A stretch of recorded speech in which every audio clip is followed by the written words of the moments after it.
প্রিয় শিশু শ্রেণীর ছোট্ট বন্ধুরা, এই ভিডিওটিতে আজ আমরা আবারও হাজির হয়েছি তোমাদের দ্বিতীয় পার্বিক মূল্যায়নের উপযোগী বেশ কিছু প্রশ্নপত্র নিয়ে। আশা করি এই প্রশ্নপত্রগুলি তোমাদের ফাইনাল পরীক্ষা প্রস্তুতিতে ভীষণ সহায়ক হবে। চলো শুরু করি আজকের আলোচনা। এখানে দেখো এক দাগের পরের বর্ণ বসাও। এখানে কিছু বর্ণ লেখা আছে, তোমাদের এই বর্ণগুলোর পরের বর্ণগুলো শূন্যস্থানে বসাতে হবে। যেমন লেখা আছে দেখো প, পয়ের পরে তোমরা বসাবে ফ। দ লেখা আছে, দয়ের পরে বসাবে ধ। চ লেখা আছে, চয়ের পরে ছ। গ লেখা আছে, গয়ের পরে ঘ। ত লেখা আছে, তয়ের পরে বসাবে থ। এবার দুদাগের দেখো বর্ণগুলোর ঠিক মাত্রা দাও। এখানে বর্ণগুলোর তোমাদের ঠিক মাত্রা দিতে হবে। আমরা জানি বাংলা বর্ণমালায় পূর্ণমাত্রার বর্ণ, অংশমাত্রার বর্ণ এবং মাত্রাহীন বর্ণ আছে।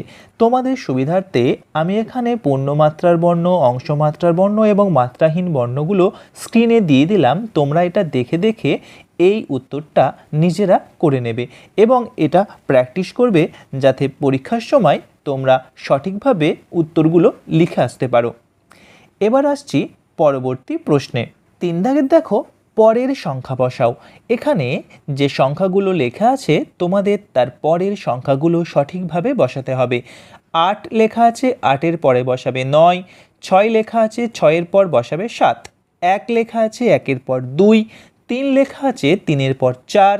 5 লেখা আছে, 5-এর পর 6 এবং 7 লেখা আছে, 7-এর পরে 8 বসাবে।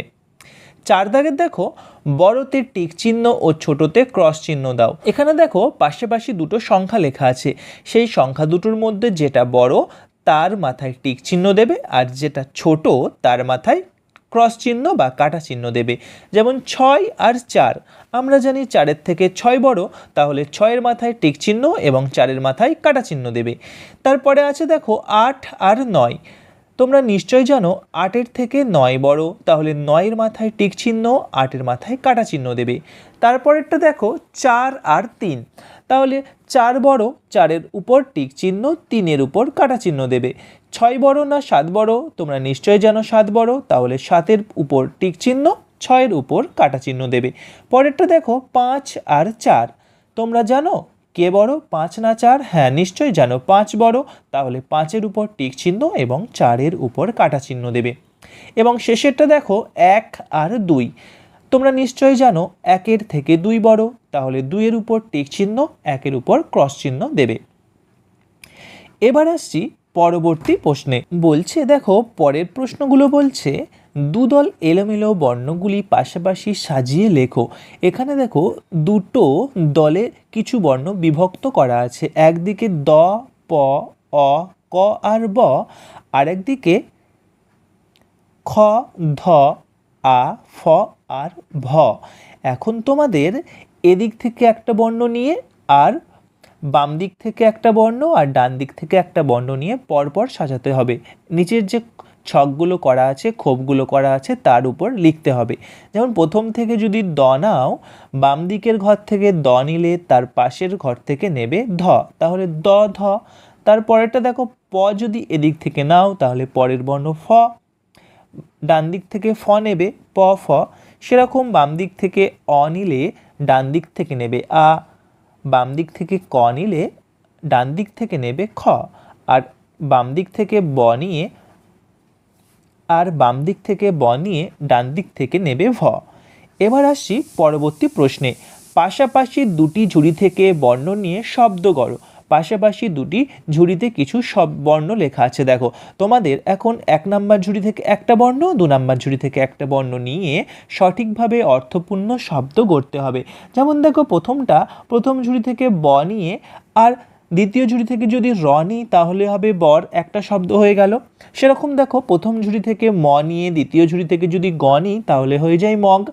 সেরকম প্রথম ঝুড়ি থেকে ছ আর দ্বিতীয় ঝুড়ি থেকে অন্তঃস্থ নিয়ে ছয়, তাহলে এগুলো সব অর্থপূর্ণ শব্দ হয়ে যাচ্ছে।